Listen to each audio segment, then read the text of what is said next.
నమస్తే, నేను మధు. నిన్న విజయసాయిరెడ్డిని సిట్ విచారించిన తర్వాత కొన్ని కీలక వ్యాఖ్యలు చేయడం జరిగింది.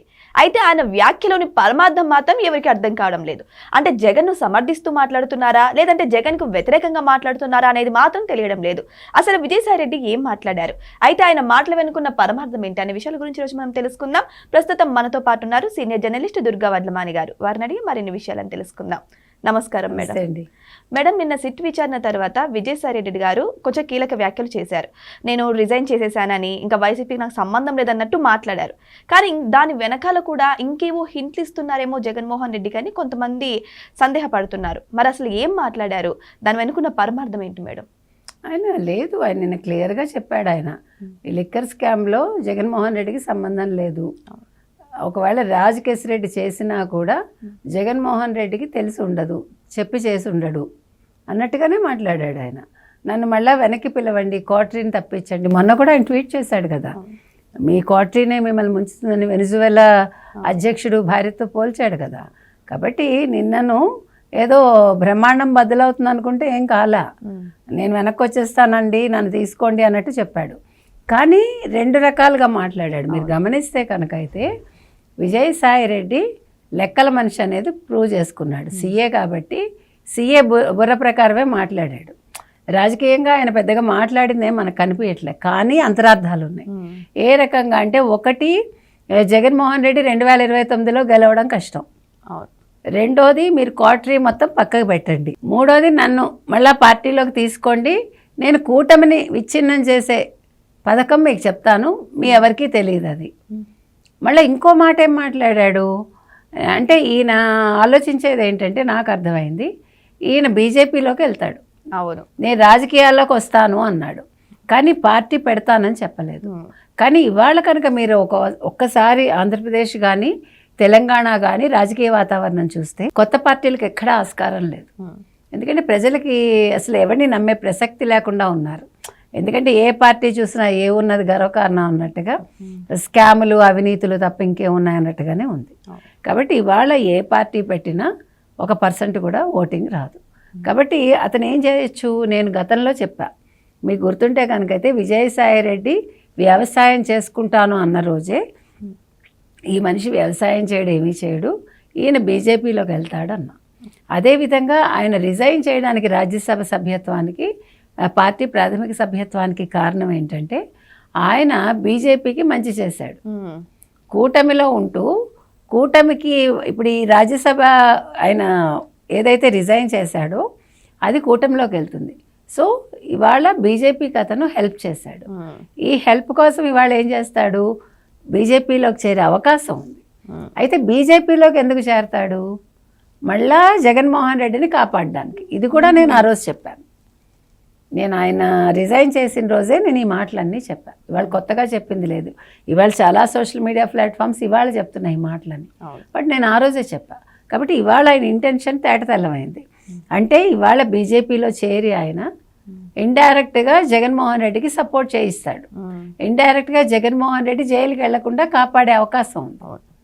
అందుకనే జగన్మోహన్ రెడ్డి కూడా ఏడనర్థం తర్వాత పాదయాత్ర అన్నాడు.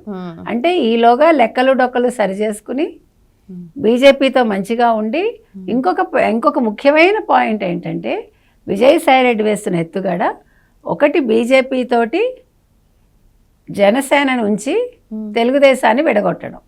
వైసీపీని కలుపుతారేమో. వైసీపీని కలపక్కలే, బయట నుంచి మద్దతు ఇచ్చినా సరిపోతుంది.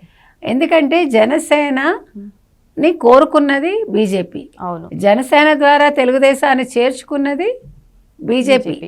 కాబట్టి ఇవాళ జనసేనని ఒకవేళ అటువైపు ఉంచేసి తెలుగుదేశాన్ని విడగొడితే, కూటమిని విడగొడితే వైసీపీ వచ్చే అవకాశం ఉందా అని ఒక ఆలోచన చేస్తూ ఉండొచ్చు.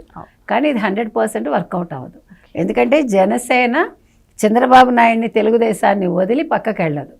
ఇవాళ బీజేపీ కంటే ముఖ్యం తెలుగుదేశం. సో అందుకని విజయసాయిరెడ్డి ఏ ఎత్తుగడలు వేసినా ఇప్పుడు జనసేన అయితే వెనక్కి వెళ్ళదు. ఎందుకంటే పవన్ కళ్యాణ్ క్లియర్గా చెప్పారు, ఆయన మళ్ళా 15 సంవత్సరాలు చంద్రబాబు నాయుడు గారే ముఖ్యమంత్రిగా ఉంటారు, ఆంధ్రప్రదేశ్ అభివృద్ధి పదంలోకి రావాలంటే చంద్రబాబు లాంటి నాయకుడే కావాలి అని.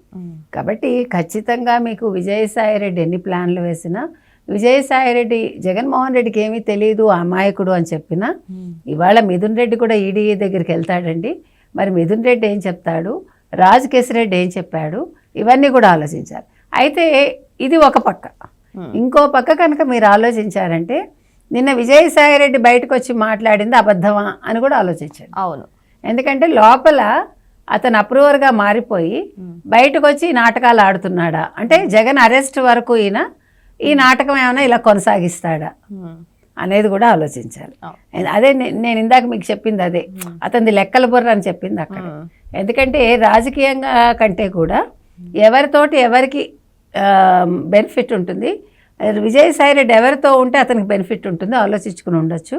కాబట్టి ఖచ్చితంగా విజయసాయి రెడ్డి మాటలు నమ్మడానికి లేదండి. ఆయన ఎలాగైనా మాట్లాడతాడు. ఇప్పుడు వ్యవసాయం అయిపోయింది, మళ్ళీ రాజకీయాల్లోకి వస్తానంటున్నాడు. కాబట్టి బీజేపీలోకి చేరచ్చు, లేదు కొంతకాలం వాయిదా వేసి ఈ జగన్మోహన్ రెడ్డి కేసు తేలే వరకు లిక్కర్ స్కామ్ ఆయన అరెస్ట్ అయ్యాక ఆయన ఖచ్చితంగా బీజేపీలోకి అయితే వెళ్తాడు. ఆయన ఈలోగా మరి ఇంకేం నాటకాలు ఆడతాడు, ఇంకేం చెప్తాడు అనేది మనం వేచి చూడాలి. ఎందుకంటే ఇవాళ జగన్మోహన్ రెడ్డి కూడా విజయసాయి రెడ్డిని నమ్మే పరిస్థితిలో ఉన్నారా లేదా, ఆయన ప్రెస్ మీట్ పెట్టి ముందే పెడుతున్నాడు ఆయన, అంటే భయపడ్డా జగన్మోహన్ రెడ్డి విజయసాయి రెడ్డికి అనేది కూడా తేలదు, అనేది కూడా తెలియదు. ఇంకోటి ఏంటంటే విజయసాయి రెడ్డి కొన్ని వ్యాఖ్యలు చేశారు. ఇలాగే తెలుగుదేశం పార్టీ కూటమిగా అంటే బీజేపీతో కలిసి కూటమిగా వెళ్తే మాత్రం ఖచ్చితంగా జగన్మోహన్ రెడ్డి గెలవడు. సో ఇక్కడ బీజేపీని అయితే సమర్థిస్తున్నారు, క్లారిటీగా ఉంది. ఓకే, ఆయన బీజేపీలోకి వెళ్దారనుకుందాం. మరి బీజేపీలోకి వెళ్లే ఆలోచన ఉంటే జగన్మోహన్ రెడ్డికి కూటమిని ఎలా విడగొట్టాలో నాకు తెలుసు, మళ్ళీ పార్టీలోకి తీసుకోండి అని చెప్తున్నారు. పార్టీలోకి తీసుకోండి అంటే బీజేపీతో సఖ్యత ఇప్పటికే పెట్టుకున్నాడా మీకు అర్థమైందా? అంటే ఇంటర్నల్గా మాటలు అయిపోయాయా, మళ్ళీ ఇతను వైసీపీలోకి వెళ్ళి అంటే వీళ్ళందరినీ పక్కన పెట్టండి, నేనే తోపు, మళ్ళా నన్ను ఏటూగా పెట్టుకోండి, మీకెందుకు, నేను బీజేపీ తోటి చెడగొడతాను కూటమిని అని చెప్పుండొచ్చు. అంటే అది అలా చెప్తున్నట్టుగా మనం భావించవచ్చు. కానీ బీజేపీ అలాంటి తెలివి తక్కువ పని చేయదు. ఇవాళ BJP నిలబడిందంటే only because of Telugu Desam.